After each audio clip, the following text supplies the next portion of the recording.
সময় কি বলি? মাটি দেওয়ার সময় আমরা বলি মিনহা খালাকনাকুম ওয়া ফিহা নুঈদুকুম ওয়া মিনহা নুখরিজুকুম তারাতান উখরা। কোরআন পড়লে প্রতি হরফে 10 নেকি। কবরে মাটি দেওয়ার দোয়া মনে করে পড়লে মুহাম্মদ সাল্লাল্লাহু আলাইহি ওয়াসাল্লামকে অপমান করা হবে, আপনার পাপ হবে। দেখুন, স্বয়ং রাসূল করিম সাল্লাল্লাহু আলাইহি ওয়া আলিহি ওয়াসাল্লাম স্বীয় কন্যা উম্মে কুলসুমকে যখন দাফন করেন, কবরস্থ করেন, তখন নিজেই মিনহা খালাকনাকুম ইহাকে দোয়া হিসেবে পাঠ করেছেন। এই দোয়া বলে মাটি দেওয়ার কোনো দলিলই নেই। মাটি দেওয়ার দলিল এটা না। একটা হাদিস মুসনাদে আহমদের মধ্যে এসেছে, হাদিসটা জয়ীফ। এমন ওরা হাদিস কটা হাদিস ঘেঁটেছে, এর হাদিস আছে মুসনাদে ইমাম আহমদে। আসসালামু আলাইকুম ওয়া রাহমাতুল্লাহি ওয়া বারাকাতুহু। প্রিয় ভাই ও বোনেরা, আপনারা যারা ভিডিওতে ক্লিক করেছেন তারা অত্যন্ত গুরুত্বপূর্ণ একটি বিষয়ের ভিডিওতে ক্লিক করেছেন। বন্ধুগণ, আশা করি আপনারা যদি আজকের এই ভিডিওটা সম্পূর্ণ দেখে থাকেন তাহলে অনেক কিছু আপনারা জানতে পারবেন এবং বুঝতে পারবেন। আমরা যখনই কোনো মানুষ মারা যান এবং তাকে কবরস্থ করি এবং কবরস্থ করার পরে যখন তাকে মাটি দেওয়া হয় বা আমরা হাত দিয়ে যখন মাটি কবরের মধ্যে দেই, সেই সময় যে আমরা একটি দোয়া পড়ে থাকি মিনহা খালাকনাকুম ওয়া মিনহা নুখরিজুকুম তারাতান উখরা, এই দোয়াটি পড়ার সময় এই দোয়াটি পড়া নাকি বেদাত বা এই দোয়া পড়লে গুনাহ হবে, এরকম কিছু মন্তব্য আমরা দেখতেছি এখানে ভিডিওর মধ্যে। আমরা কয়েকজন শেখ করতেছেন বা এটা কোনো কবরে মাটি দেওয়ার দোয়া নয়, এরকম কিছু মন্তব্য আমরা এখানে দেখতে পেয়েছি। এই বিষয়ের উপর আজকে আমরা বিস্তারিত মন্তব্য শুনবো, বিস্তারিত বক্তব্য শুনবো, পক্ষে এবং বিপক্ষে। আপনাদের উপরই আপনারা বিবেচনা করবেন যে কার দলিল এবং কার যুক্তিটা সবথেকে সঠিক এবং সুন্দর। আসলে বন্ধুগণ, এ বিষয়ে এটা খণ্ডন করেছেন যে এটা কবরে মাটি দেওয়ার দোয়া নয়, এটা খণ্ডন করেছেন রফিকুল ইসলাম বিন সাইদ, আমির হামজা, ইমাম হুসেন সাহেব এবং শেখ মুজাফফর বিন মহসিন সাহেব। আসুন এই বিষয়টা ওনাদের মুখ থেকে আমরা শোনার চেষ্টা করি যে ওনারা এই বিষয়টা কি বলতে চাইতেছেন। আসুন আমরা তাদের বক্তব্য শুনি। এইবার যা আপনি আমার উপর রাগ করবেন, এইবার যা আমার উপরে রাগ হবে, এখন এই কথাটা যেটা বলবে এটা শোনার পরে খুব রাগ হবে, মনে হবে যে কাফের হয়ে গেছে, কি বলে রে মুখ দিয়ে সব। সেটা কি শুনবেন? একটা মৃত মানুষের কবরে আপনি মাটি দিতে যান, মাটি দিতে গিয়ে কবরে মাটি দেওয়ার দোয়া হিসাবে সবচাইতে বেশি মানুষ জানে বা আমল করে যেটা, সেটার নাম হলো মিনহা খালাকনাকুম ওয়া ফিহা নুঈদুকুম ওয়া মিনহা নুখরিজুকুম তারাতান উখরা। কোরআন মাজিদের আয়াত। কোরআন পড়লে প্রতি হরফে 10 নেকি। কবরে মাটি দেওয়ার দোয়া মনে করে পড়লে মুহাম্মদ সাল্লাল্লাহু আলাইহি ওয়াসাল্লামকে অপমান করা হবে, আপনার পাপ হবে। একদিন জানার পরে যদি কবরে মিনহা খালাকনাকুম ওয়া ফিহা নুঈদুকুম বলে কবরে এক মুষ্টি মাটি দিয়ে থাকেন, আমি নিশ্চিত আপনার পাপ হবে। আপনি মুহাম্মদ সাল্লাল্লাহু আলাইহি ওয়াসাল্লামকে অপমান করলেন, আপনি কিচ্ছু করার নেই, সোজা বলে দিলাম।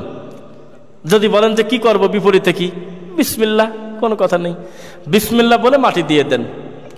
আচ্ছা, আমার কথাও কথা, আপনার মিনহা খালাকনাকুমও কথা। আমি কিন্তু স্বীকার করলাম যে কোরআন মাজিদের আয়াত, কিন্তু মাটি দিতে হবে এইটা আমাদের নবী মুহাম্মদ সাল্লাল্লাহু আলাইহি ওয়াসাল্লাম জানতেন না, তার কোনো সাহাবী জানেন না। এটা আমরা বুঝে গেছি পরবর্তীতে, যেটা কবর মাটি দেওয়ার সাথে মিলে যাচ্ছে, দিয়ে দেই। মানুষ মারা গেলে আমরা এটা দিয়ে মাটি দেই, মিনহা খালাকনাকুম ওয়া ফিহা নুঈদুকুম ওয়া মিনহা নুখরিজুকুম তারাতান উখরা। না, এটা মাটি দেওয়ার দোয়া আমি এটা কোরআন হাদিসে পাইনি, এটা কোরআনের একটা আয়াত। মাটি দেওয়ার আলাদা দোয়া আছে। মাটি দেওয়ার দোয়া কি? ওটা তো কবরে রাখার দোয়া, বিসমিল্লাহি ওয়া আলা মিল্লাতি রাসূলিল্লাহ, এটা কবরে রাখার দোয়া। মাটি দেওয়ার দোয়া হচ্ছে বিসমিল্লাহির রহমানির রহিম। কবরে মাটি দেওয়ার সময় এই দোয়াটি পড়া যাবে, মিনহা খালাকনাকুম ওয়া ফিহা নুঈদুকুম ওয়া মিনহা নুখরিজুকুম তারাতান উখরা। এটার সাথে মাটি দেওয়ার সাথে কোনো সম্পর্ক নেই, এটা কোরআনে কারীমের একটা আয়াত। এই আয়াত আমি তেলাওয়াত করতে পারি যে কোনো সময়, কোনো অসুবিধা নেই, কিন্তু মাটি দেওয়ার সময় এইটা পড়া সুন্নত বা এটা পড়ার ইবাদত সওয়াবের কাজ, এটা মনে করা যাবে না। কিন্তু আমাদের দেশে এটা বহুল প্রচলিত। আবার বানানো হয়েছে 3টা দিবা। প্রথমটার সময় মিনহা খালাকনাকুম, তারপরে ওয়া ফিহা নুঈদুকুম, তারপরে ওয়া মিনহা নুখরিজুকুম তারাতান উখরা। 3বারে 3টা নিবা। সুন্দর করে বানাইয়া দেওয়া হয়েছে, শরীয়ত বানাই ফেলছে নিজে। কারণ আমাদের দেশে সবাই হলো আমিরে শরীয়ত, সবাই আমির, শরীয়তের আমির। তো সুতরাং শরীয়তের আমির যিনি, তিনি শরীয়ত বানান। এই ভাই প্রশ্ন করেছেন যে মৃত্যু ব্যক্তিকে মাটি দেওয়ার সময় আমাদের দেশে বলা হয় মিনহা খালাকনাকুম ওয়া ফিহা নুঈদুকুম ওয়া মিনহা নুখরিজুকুম তারাতান উখরা। আসলে এই দোয়া বলে মাটি দেওয়ার কোনো দলিলই নেই। মাটি দেওয়ার দলিল এটা না। একটা হাদিস মুসনাদে আহমদের মধ্যে এসেছে, হাদিসটা জয়ীফ। আপনারা জাল হাদিসের কবলে রাসূল সাল্লাল্লাহু আলাইহি ওয়াসাল্লাম সালাত এই বইটার মধ্যে পড়েছেন হয়তোবা। এই হাদিসটা জয়ীফ যে কবরে রাখার সময় দোয়াটা পড়তে হবে, কিন্তু এটাও জয়ীফ হাদিস। মাটি দেওয়ার দোয়া এটা না। মাটিটা দেওয়ার সময় আপনি শুধু বলতে পারেন বিসমিল্লাহ। কি বলবেন? বিসমিল্লাহ। বেদাতি হুজুরা যখন মাটি দিচ্ছে তখন বলে দিচ্ছে জোরে জোরে মিনহা খালাকনাকুম ফিহা নুঈদুকুম ওয়া মিনহা নুখরিজুকুম তারাতান উখরা। কবরে রাখার সময় একটা দোয়া আছে, হাদিসে এসেছে, রাসূল সাল্লাল্লাহু আলাইহি ওয়াসাল্লাম বলতেন বিসমিল্লাহি ওয়া আলা মিল্লাতে রাসূলিল্লাহ। তো বন্ধুগণ, আমরা এখানে দেখলাম এই চারজন শেখের বক্তব্য। এর মধ্যে আমির হামজা সাহেবও রয়েছেন। উনিও বলতেছেন যে এটা মাটি দেওয়ার দোয়া না, বিসমিল্লাহ বলেই মাটি দিতে হবে, এবং কুরআন এবং হাদিসের মধ্যে উনি কোথাও পান নাই যে মিনহা খালাকনাকুম পড়ে মাটি দিতে হবে। এখানে রফিকুল ইসলাম বিন সাইদ যেভাবে বক্তব্য দিয়েছেন যে যদি কেহ এই দোয়া পড়ে মাটি দিয়ে তাহলে নবী করিম সাল্লাল্লাহু আলাইহি ওয়াসাল্লামকে অপমান করা হবে এবং গুনাহ হবে। তার মানে গুনাহ হবে, যে কোনো জিনিস যদি গুনাহ হয় তাহলে ওই জিনিসটা করা হারাম, তখনই গুনাহ হয়। আর শরীয়তের ভিত্তিতে কোনো জিনিসকে হারাম বলা, তার আবার শরীয়তের দলিল লাগবে, অকাট্য দলিল এবং প্রমাণ ছাড়া কোনো জিনিসকে হারাম বা গুনাহ বলা যায় না। আমি রফিকুল ইসলাম সাইদ এবং আপনারা যারা বক্তব্য ওয়াজ ভিডিওটি দেখতেছেন তাদের কাছেও আপনার অনুরোধ যে রফিকুল ইসলাম সাইদ যে কথাটা বলেছেন যে গুনাহ হবে এই আয়াতটি পড়লে, আপনারা কি মনে করেন তা ভিডিওর কমেন্টে এসে অবশ্যই জানাবেন। বন্ধুগণ, আসুন আমরা এবার এর পক্ষে আমরা কয়েকটা হাদিস শুনবো, কয়েকটা পক্ষের দলিল শুনবো যে ইহা কবরে মাটি দেওয়ার দোয়া হিসাবে পড়া যায় কিনা। আসুন এ বিষয়ের উপর প্রথমে আমরা বিশ্ববিখ্যাত একজন মুফাসসির আল্লামা দিলবার হোসেন সাইদি সাহেবের মুখ থেকে আমরা বিষয়টা একটু জানার এবং শোনার চেষ্টা করি। একটা মানুষ যখন মারা যায় তখন কবরের মধ্যে রাখিয়া আমরা কি বলি? মাটি দেওয়ার সময় কি বলি?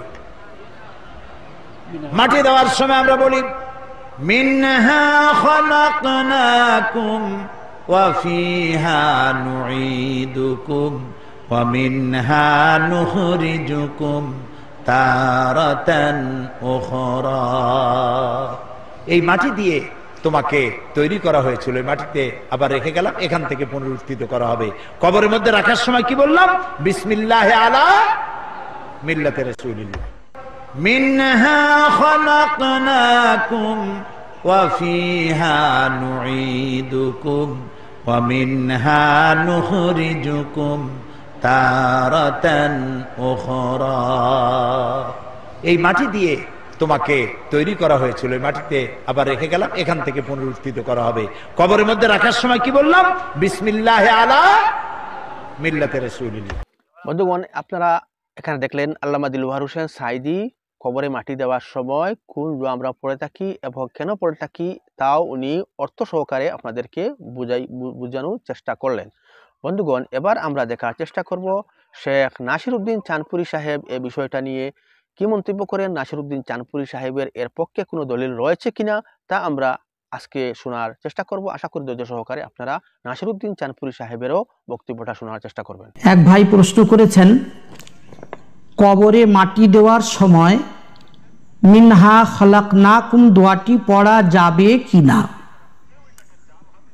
কেউ কেউ বলছেন এ দোয়াটি পড়া নাকি হারাম ও শিরক, এ সম্পর্কে সঠিক ফতোয়া কি?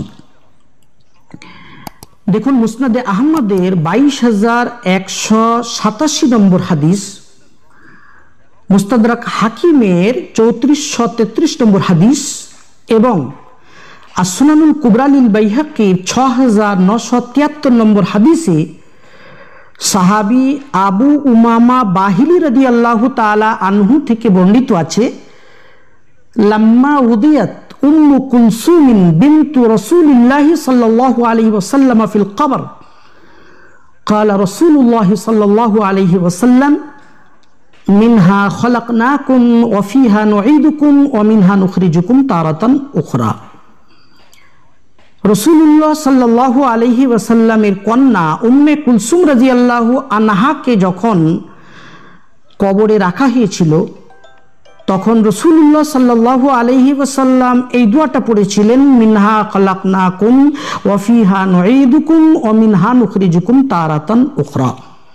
অতএব মাইয়িতকে দাফন করার সময় এই দোয়াটা পড়া মুস্তাহাব, এটাই সঠিক কথা। হয়তো এখানে কেউ প্রশ্ন করতে পারেন যে আবু উমামা বাহিলি রাদিয়াল্লাহু তাআলা আনহু থেকে বর্ণিত এই হাদিসটার সনদ জয়ীফ। এর জবাবে আমি বলবো, যে সমস্ত হাদিস বিশারদ ইমামগণ হাদিস সহি হাসান জয়ীফ হওয়ার নীতিমালা নির্ধারণ করেছেন, সেই সমস্ত মুহাদ্দিসিন ইজাম বলেছেন যে জয়ীফ হাদিস ফজিলাতের অধ্যায়ে গ্রহণযোগ্য, আমলযোগ্য, এবং এ সম্পর্কে সমস্ত মুহাদ্দিসিনের ঐক্যমত আছে।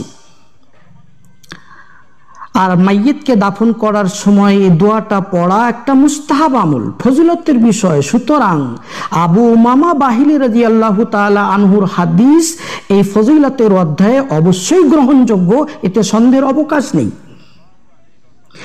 আপনারা এই যে কিতাবটা দেখছেন, এটা ইমাম নাবাবী রাহিমাহুল্লাহ লেখা কিতাব। এর পুরো নাম আল আযকারুল মুনতাখাবা মিন কালামি সাইয়্যিদুল আবরার সাল্লাল্লাহু আলাইহি ওয়াসাল্লাম। ইমাম নাবাবী রাহিমাহুল্লাহ বিশ্ববিখ্যাত মুহাদ্দিস, আমরা সকলেই তাকে চিনি। তিনি 676 হিজরিতে ইন্তেকাল করেছিলেন, তার মানে আজ থেকে 765 বছর আগেকার মানুষ। আর এই বইটা লিখেছেন 850 বছর আগে। আমার কাছে যে ছাপাটা আছে এটা 2003 সালে মিশরের কায়রো থেকে ছাপা কিতাব। এই কিতাবে 11 নম্বর পৃষ্ঠায় ইমাম নাবাবী রাহিমাহুল্লাহ লিখেছেন, قال العلماء من المحدثين والفقهاء وغيرهم يجوز ويستحب العمل في الفضائل والترغيب والترهيب بالحديث الضعيف ما لم يكن موضوعا। ইমাম নাবাবী লিখেছেন, মুহাদ্দিসিন ইজাম, ফুকাহায়ে কেরাম এবং অন্যান্য উলামায়ে কেরাম এই কথা বলেছেন যে ফজিলতের অধ্যায়ে যায়িফ হাদিসের উপর আমল করা জায়েজ আছে। বরং ইমাম নাবাবী লিখছেন, বরং ফজিলতের বিষয়ে যে সমস্ত যায়িফ হাদিসগুলো আছে সেগুলোর উপরেও আমল করে নেওয়াটা মুস্তাহাব, মা লাম ইয়াকুন মাওজুআন। শর্ত হলো যেন মওজু হাদিস না হয়, কেননা মওজু তথা জাল হাদিসের উপরে আমল করা যায় না। ফজিলতের অধ্যায়েও এর কোনো দাম নেই। অতএব আবু উমামা বাহিলি রাদিয়াল্লাহু তাআলা আনহুর হাদিস সূত্রগতভাবে জয়ীফ হলেও দোয়ার অধ্যায়ে, ফজিলতের অধ্যায়ে গ্রহণযোগ্য, এতে সন্দেহের অবকাশ নেই। এই জন্যই স্বয়ং ইমাম নাবাবী রাহিমাহুল্লাহ এই কিতাবে 158 নম্বর পৃষ্ঠায় লিখেছেন, আসুন্নাতু লিমান কানা আলাল কবর আন ইয়াহসিয়া ফিল কবরি সালাসা হাসায়াত বিয়াদাইহি জামিআন মিন কিবালি রাসিহি। যারা কবরস্থানে মাইয়িতকে দাফন করার ক্ষেত্রে উপস্থিত থাকবে তাদের জন্য সুন্নত হলো মাইয়িতের মাথার দিক থেকে 3 আজলা মাটি নিয়ে কবরের উপরে মাটি দেওয়া। ইমাম নাবাবী আগে লিখেছেন, قال جماعة من أصحابنا يستحب أن يقول في الحسية الأولى منها خلقناكم। আমাদের উলামায়ে কেরামের মানে মুহাদ্দিসিন ইজামের একটা জামাত তারা বলেছেন যে প্রথম আজলা মাটি দেওয়ার সময় মিনহা খালাকনাকুম এটা বলা মুস্তাহাব। অফিসানিয়া, আর দ্বিতীয় আজলা মাটি দেওয়ার সময় বলবে ওয়াফিহা নুঈদুকুম। অফিসালিসা, তৃতীয় আজলা মাটি দেওয়ার সময় বলবে ও মিনহা নুখরিজুকুম তারাতান উখরা। ইমাম নাবাবী লিখছেন ইউস্তাহাব্বু আন ইউকাল, এটা বলা মুস্তাহাব। অতএব যারা বর্তমান যুগে বলছেন যে দোয়াটা পড়া হারাম এবং শিরক, তারা ভুল কথা বলছেন। তাদের কাছে কোনো দলিল নেই। হ্যাঁ, আছে একটা সংশয় এবং একটা ধোঁকা। তাদের ধোঁকা হলো এই যে তারা বলেন এই দোয়াটার মানের দিকে খেয়াল করো, মিনহা খালাকনাকুম ওয়াফিহা নুঈদুকুম ওয়া মিনহা নুখরিজুকুম তারাতান উখরা। এর মানে আল্লাহ রাব্বুল আলামিন বলছেন, হে মানব জাতি, আমি তোমাদেরকে মাটি থেকে সৃষ্টি করেছি, এই মাটিতে আমি তোমাদেরকে কবরস্থ করি, আবার এই মাটি থেকে আমি তোমাদেরকে পুনরায় উত্থিত করব। তাহলে এটা আল্লাহ রাব্বুল আলামিনের কথা। অতএব আমরা যদি এটা বলি তাহলে যেন আমরা নিজেরাই স্রষ্টা বেনে গেলাম, অতএব এটা হবে শিরক ও হারাম। আমি এটাকে বলছিলাম ধোঁকা। ধোঁকা এই জন্যই বলছিলাম যে আসলে দোয়াটা হলো সূরা তাহার 55 নম্বর আয়াত এবং আল্লাহ রাব্বুল আলামিনের বাণী। আল্লাহ রাব্বুল আলামিনের এই বাণীটাকে দোয়া হিসাবে মাইয়িতকে দাফন করার সময় পড়া হয়। আল্লাহ রাব্বুল আলামিনের বাণী ওটা, ওই বাণীটাকে দোয়া হিসাবে পড়া হয়। অতএব ওখানে শিরক হবে কেন? এটা ঠিক এমন যেমন আমরা কোরআন মাজিদের ক্ষুদ্রতম সূরা ইন্না আ'তাইনাকাল কাউসার, এই সূরাটা নামাজের মধ্যে পড়ি। আল্লাহ রাব্বুল আলামিনের সামনে দাঁড়িয়ে আল্লাহু আকবার বলে নিয়ত বেঁধে সূরা ফাতিহার পরে আমরা ইন্না আ'তাইনাকাল কাউসার সূরাটা পড়ছি। তো কি বলছি? নিশ্চয়ই আমি, হে নবী, নিশ্চয়ই আমি আপনাকে হাউজে কাউসার দিয়েছি।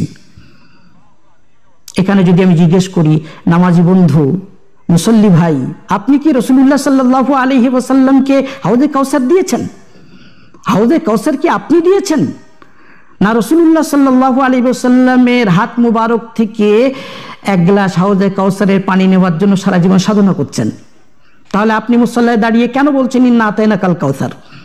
হে নবী, নিশ্চয়ই আমি আপনাকে হাউজে কাউসার দিয়েছি। এক্ষেত্রে এটাই না বলবেন যে আল্লাহ রাব্বুল আলামিনের বাণীটাকে নামাজের মধ্যে তিলাওয়াত করা হচ্ছে, ওটা আমরা বলছি না। ঠিক তেমনি মাইয়িতকে দাফন করার সময় সূরা তাহার 55 নম্বর আয়াতটাকে দোয়া হিসাবে তিলাওয়াত করা হচ্ছে এবং এর মাধ্যমে কবরস্থানে বান্দাকে আল্লাহ রাব্বুল আলামিনের এই বাণী দ্বারা স্মরণ করিয়ে দেয়া হচ্ছে কবর তথা আলমে বারজাক এবং পরকালকে। অতএব এটা শিরক হবে কেন? সর্বোপরি রাসূলুল্লাহ সাল্লাল্লাহু আলাইহি ওয়াসাল্লাম নিজের কন্যা উম্মে কুলসুম রাদিয়াল্লাহু তাআলা আনহার দাফনের ক্ষেত্রে এই দোয়াটা পড়েছেন, স্বয়ং রাসূলুল্লাহ সাল্লাল্লাহু আলাইহি ওয়াসাল্লাম পড়েছেন। এরপরও এটাকে হারাম এবং শিরক বলা চরম পর্যায়ের দুঃসাহসিকতা ছাড়া কিছুই নয়। আমরা এখানে শেখ নাসিরউদ্দিন চাঁদপুরি সাহেবের সুন্দর বক্তব্য আমরা শুনলাম, যেখানে মুজাফফর বিন মহসিন সাহেব শুধু মুসনাদে আহমদের মধ্যে এই হাদিসটা রয়েছে এবং যা নিতান্ত জয়ীফ হাদিস বলে উনি উল্লেখ করেছেন, এবং রফিকুল ইসলাম বিন সাইদ যে বক্তব্যকে, যে মাটি দেওয়াকে গুনাহের কাজ অর্থাৎ হারাম বলেছেন, সেখানে নাসিরউদ্দিন চাঁদপুরি সাহেব বলতেছেন যে এই শুধু মুসনাদে আহমদের মধ্যে নয়, আরও 2-3টি হাদিসের নাম উনি বলেছেন এবং বলেছেন যে ইহা নবী করিম সাল্লাল্লাহু আলাইহি ওয়াসাল্লাম উম্মে কুলসুমকে যখন কবরস্থ করেন তখন মাটি দেওয়ার সময় নবী সাল্লাল্লাহু আলাইহি ওয়াসাল্লাম এই দোয়াটি পড়েছিলেন। এবং উনি বলতেছেন অনেক শেখগণ এই হাদিসকে জয়ীফ বলে থাকে এবং জয়ীফ হাদিস ফজিলতের ক্ষেত্রে আমল করতে কোনো দ্বিধাবোধ নাই এবং ইহা একটি মুস্তাহাব কাজ। বন্ধুগণ, শেখ নাসিরউদ্দিন চাঁদপুরি সাহেব যেসব বক্তব্য দিয়েছেন, উনার বক্তব্যের প্রতি আপনার কি মন্তব্য রয়েছে তা ভিডিওর কমেন্টে এসে অবশ্যই জানাবেন। এবার আমরা দেখার চেষ্টা করব আরেকজন শেখ মুফতি আলাউদ্দিন জিহাদি সাহেব। আসুন আলাউদ্দিন জিহাদি সাহেব কি বলতেছেন এ বিষয়ের উপর আমরা একটু জানার এবং বুঝার চেষ্টা করব। রাসূল করিম সাল্লাল্লাহু আলাইহি ওয়া আলিহি ওয়াসাল্লামের পক্ষ থেকে হাদিসের মাধ্যমে মৃত ব্যক্তিকে দাফনের সময় বা মাটি দেওয়ার সময় এটা দোয়া হিসেবে পড়ার প্রমাণ রয়েছে।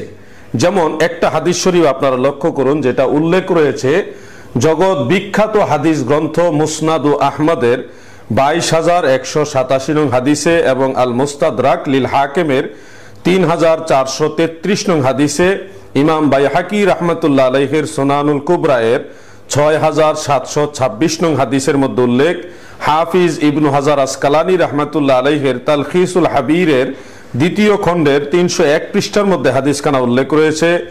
ইমাম ইবনু কাসির রাহমাতুল্লাহ আলাইহির জামিউল মাসানিদ ওয়াস সুনানের 11,024 নং হাদিসের মধ্যে উল্লেখ রয়েছে।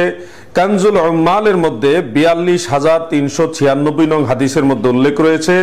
হাফিজুল হাদিস ইমাম নববী রাহমাতুল্লাহ আলাইহির খুলাসা কিতাবের 3651 নং হাদিসের মধ্যে উল্লেখ রয়েছে।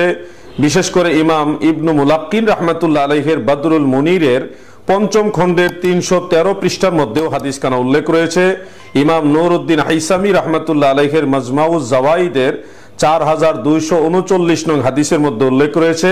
হাফিজ জালালউদ্দিন সুয়ুতি রাহমাতুল্লাহ আলাইহির জামিউল আহাদিস সেই কিতাবের 24,330 নং হাদিসের মধ্যে উল্লেখ রয়েছে। আপনার স্ক্রিনে সম্পূর্ণ হাদিসটুকু লক্ষ্য করুন।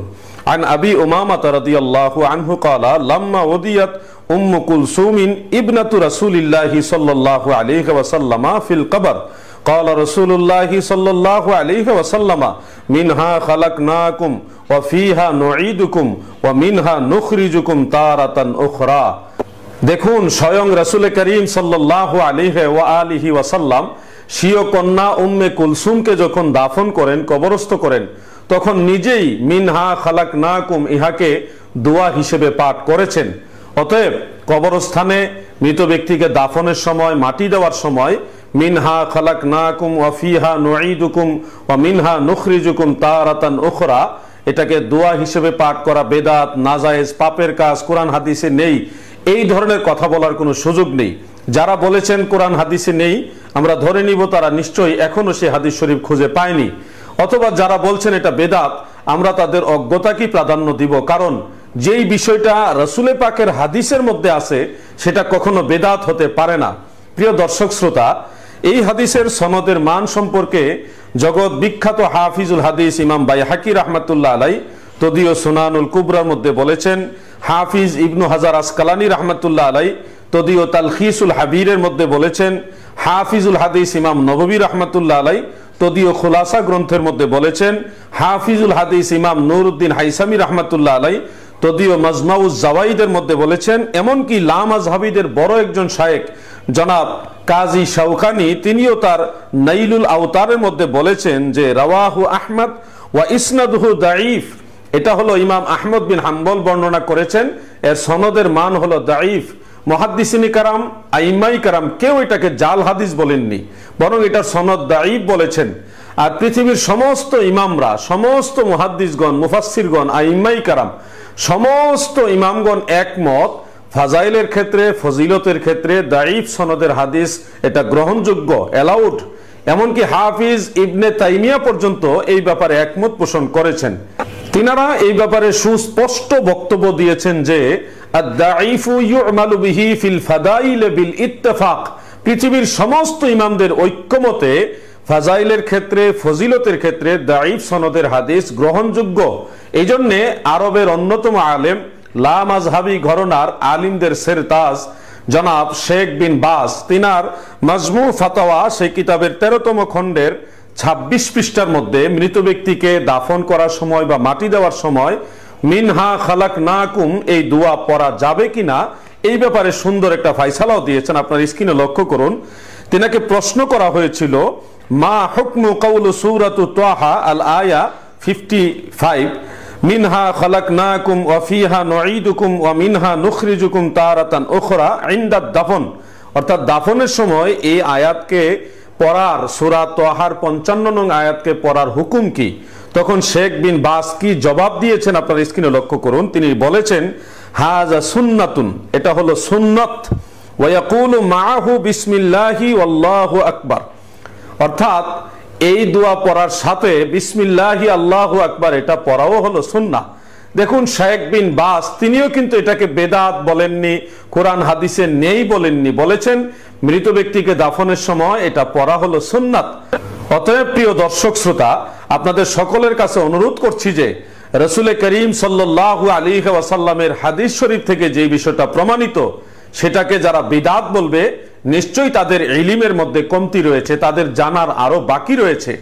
এমনকি যারা এটা পাপের কাজ মনে করে নিঃসন্দেহে তারা নিজেরাই গুমরাহির মধ্যে রয়েছে। আল্লাহ পাক আমাদের সকলকে রসুল পাক সাল্লাল্লাহু আলাইহি ওয়াসাল্লামের হাদিসের উপরে আমল করে মৃত ব্যক্তিদের দাফনের সময় মিনহা খালাকনাকুম ওয়া ফিহা নুঈদুকুম ওয়া মিনহা নুখরিজুকুম তারাতান উখরা এটাকে দোয়া হিসেবে পাঠ করার তৌফিক দান করুন, আমিন।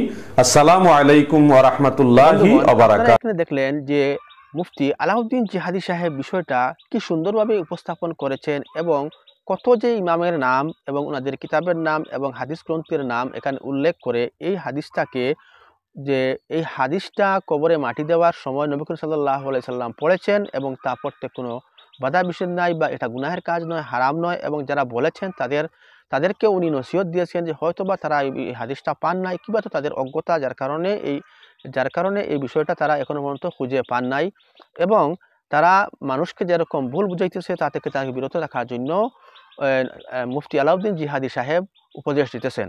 বন্ধুগণ, আসুন আবারও এই বিষয়টা নিয়ে আমরা আরেকজন শেখের মুখ থেকে বিষয়টা শুনবো। উনি হলেন আজিজুল হক কাসিমি সাহেব। আসুন আমরা আজিজুল হক কাসিমি সাহেবের সংক্ষিপ্ত একটি বক্তব্য রয়েছে, আমরা একটু শোনার চেষ্টা করি।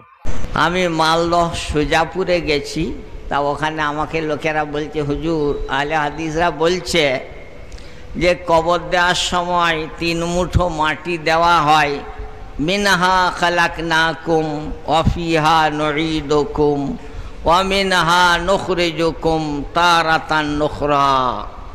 এইটা ভিত্তিহীন, এর কোনো হাদিস নাই। এমন ওরা হাদিস কটা হাদিস ঘেঁটেছে, এর হাদিস আছে মুসনাদে ইমাম আহমদে, এবং মুসনাদে ইমাম আহমদ থেকে মোল্লা আলী কারি সাহেব মেশকাত শরীফের ব্যাখ্যা মিরকাত, যেখানে হাদিসটি উল্লেখ আছে নবীজি দাফন করার সময় 3 মুঠো মাটি দিতেন, তার ব্যাখ্যায় মুসনাদে ইমাম আহমদ থেকে নকল করেছেন যে প্রথমবার মাটি দেওয়ার সময় বলতেন মিনহা খালাকনাকুম, দ্বিতীয়বার মাটি দেওয়ার সময় বলতেন ওয়া ফিহা নুঈদুকুম, তৃতীয়বার মাটি দেওয়ার সময় বলতেন ওয়া মিনহা নুখরিজুকুম তারাতান উখরা। তাহলে খোদ নবীজি তো বলতেন। ওখানে শুনেছিলাম যে আহলে হাদিস ভাইরা বলছে এটা ভিত্তিহীন। এখানে এসে নতুন কথা শুনলাম, কি বললে ওটা বলা তো শিরক। ও তো আল্লাহ বলছেন মিনহা খালাকনাকুম ওয়া ফিহা নুঈদুকুম। এই কথাটা শুনে আমার মনে পড়লো, মেমারিতে মুর্তজা সাহেব আমাকে বলেছিলেন, বলে ভাই এলাকায় আমি মাদ্রাসা করার আগে একজন পুরাতন মাওলানা সাহেব ছিলেন, মাওলানা উসমান গনি সাহেব। তিনি বাংলাতে কোরআন শরীফের মানে মতলব লিখে প্রচার করেছিলেন, কিন্তু সেগুলো একটু মন গড়া মতন ছিল, তাই বাংলায় প্রসার ঠিক মতো হয়নি। তো তিনি কি বলতেন, বলে কুল হুয়াল্লাহু আহাদ, কুলটা বাদ দিয়ে পড়তে হবে। কেন? আল্লাহ বলছেন কুল মানে বলো, আর আমিও বলবো বলো, তাহলে আল্লাহ যেটা বলতে বলছেন সেটা বলবো, তো হুয়াল্লাহু আহাদ বলবো, আউযু বিরাব্বিন নাস বলবো, কুলটা কেন বলবো? কুল তো আল্লাহ বলতে বলছেন, তাহলে আমিও বলবো কুল বলো, এটা তিনি বলতেন। মুর্তজা সাহেব বললেন, আমি জবাবে বললাম, হুজুর শুধু কুলটা বাদ দিলে হবে নি, নামাজে আইয়ুহাল কাফিরুনটাও বাদ দিতে হবে। কেন? বলো হে কাফিরগণ, তাহলে মসজিদে কাফির কে আছে? তাহলে শুধু কুলটা বাদ দিলে হবে নি, আইয়ুহাল কাফিরুনটাও বাদ দিতে হবে।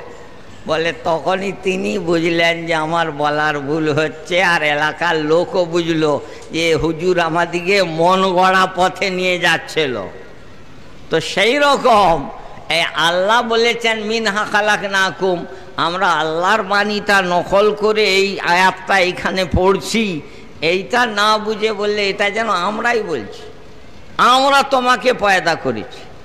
আর এই প্রশ্নটা আপনারা ওদের জিজ্ঞেস করবেন, বলে আল্লাহ তো ওয়াহদাহু লা শারীকা লাহু, তিনি একক, তাহলে আমরা কেন বলেন? ওইটার জবাব দাও দেখি না। বলে বাবারা, এটা আমি আপনাদেরকে জবাবটা বলে দিচ্ছি। কেন? অনেকের এটা সম্বন্ধে মনে প্রশ্ন জাগে যে আল্লাহ ওয়াহদাহু লা শারীকা লাহু, একক, তাহলে তিনি কেন আমরা বলেন? ভাই এর জবাব বুখারী শরীফ 2য় খণ্ড কিতাবুত তাফসীর, ইমাম বুখারী রাহমাতুল্লাহ আলাইহি ইন্না আনজালনাহু ফি লাইলাতিল কদর, আমরা নাজিল করেছি কুরআন শবে কদরে। তাহলে আল্লাহ আমরা কেন বলেন? দিয়ে ইমাম বুখারী বলেছেন সম্মানিত ক্ষেত্রে মহিমান্বিত আমি অর্থে আমরা শব্দ ব্যবহার হয়। যেমন তিনি ইংরেজি থেকে তার নমুনাটা কবি গোলাম মুস্তফা সাহেব বিশ্বনবী বইয়ে উল্লেখ করেছেন যে আল্লাহ কেন আমি না বলে আমরা বলেছেন অনেক জায়গায়। কেন বলেছেন? বলছেন দেখো মহাসম্মানিত ব্যক্তির জন্য আমি স্থলে আমরা ব্যবহার করা সব ভাষাতেই চালু আছে বলে কবি গোলাম মুস্তফা সাহেব ইংরেজি ভাষার থেকে নমুনা টেনেছেন। যে যখন ভারতে মহাবিদ্রোহ হয়ে গেছিল 1857 সালে, তখন ইস্ট ইন্ডিয়া কোম্পানির হাত থেকে শাসনভার নিয়ে নিয়েছিলেন মহারানী ভিক্টোরিয়া, এবং তিনি ঘোষণাপত্র প্রচার করেছিলেন, ও আমার ভারতীয় প্রজারা আপনারা শান্ত থাকুন, আপনাদের ধর্মে কোনো হস্তক্ষেপ করা হবে নি। এটা উই ডিক্লেয়ার, আমরা ঘোষণা করছি, কিন্তু নিচে সই ছিল শুধু মহারানী ভিক্টোরিয়া। তাই কবি গোলাম মুস্তফা সাহেব বলেছেন, বলে মহাসম্মানিত ব্যক্তি নিজের ক্ষেত্রে আমি না বলে আমরা বলেন। এটা শুধু আরবি ভাষায় নয়, ইংরেজি ভাষাতেও আছে। আর আমি বলি বাবা, একটা আমভাবে প্রবাদ বাক্য আছে, একাই 100, তো আল্লাহ পাক একাই 100, তার উপরে আর কি আছে, তার উপরে আর কে আছে? সেই জন্যই আল্লাহ পাক বহু বচন শব্দ ব্যবহার করেছেন। ঠিক তেমনি ফার্সি ভাষাতেও তু মানে তুমি আর সোমা মানে তোমরা, বুঝলেন?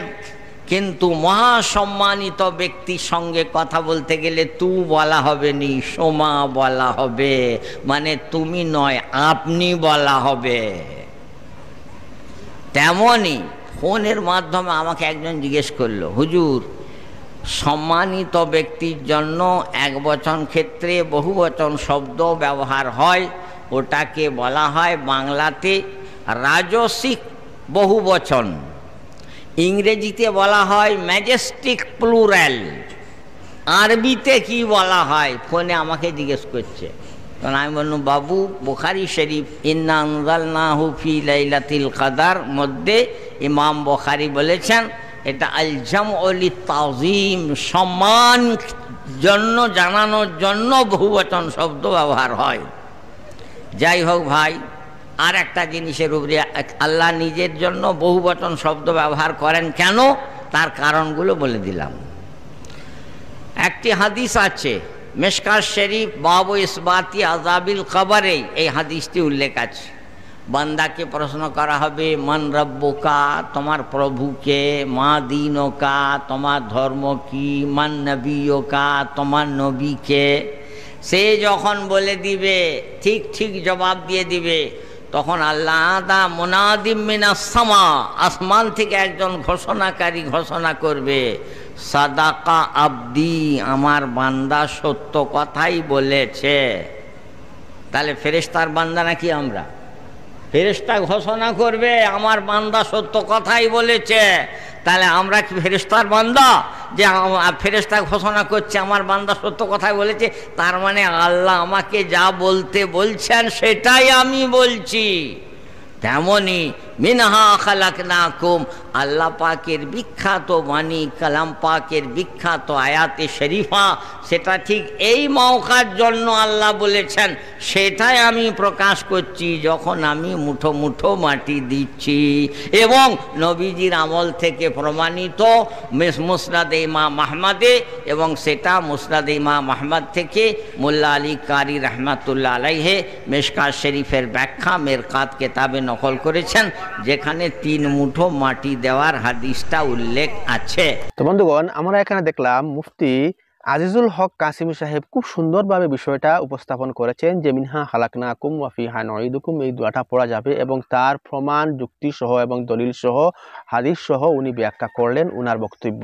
বন্ধুগণ, আপনারা কি মনে করেন কবরে মাটি দেওয়ার সময় এই দোয়া পড়লে রফিকুল ইসলাম বিন সাইদ যেরকম বলেছেন নবী সাল্লাল্লাহু আলাইহি সাল্লামকে অপমান করা হবে, গুনাহ হবে, আপনি কি মনে করেন ওনার বক্তব্যটা সঠিক হয়েছে? মুজফফর বিন মহসিন বা ইমাম হুসেন যে বলেছেন ইহা কোনো হাদিস গ্রন্থের মধ্যে উল্লেখ নাই, বা মুজফফর বিন মহসিন নিতান্ত জয়ীফ হাদিস বলেছেন এবং ইহা আমল করার যোগ্য নয়। আপনি কি মনে করেন? নাসিরউদ্দিন চাঁদপুরি এবং আলাউদ্দিন জিহাদি সাহেবের বক্তব্য থেকে আপনি কি মনে করেন? এই ভিডিওর কমেন্টে এসে অবশ্যই জানাবেন এবং এই বিষয়টা বেশি বেশি করে শেয়ার করে দেখার সুযোগ করে দিবেন, যাতে মানুষ দেখে এবং মানুষের বিভ্রান্তি যে সৃষ্টি হইতেছে সমাজের মধ্যে তা থেকে মানুষ যাতে বিষয়টা জানতে পারে এবং অবগত হইতে পারে। আসসালামু আলাইকুম ওয়া রাহমাতুল্লাহি ওয়া বারাকাতুহু।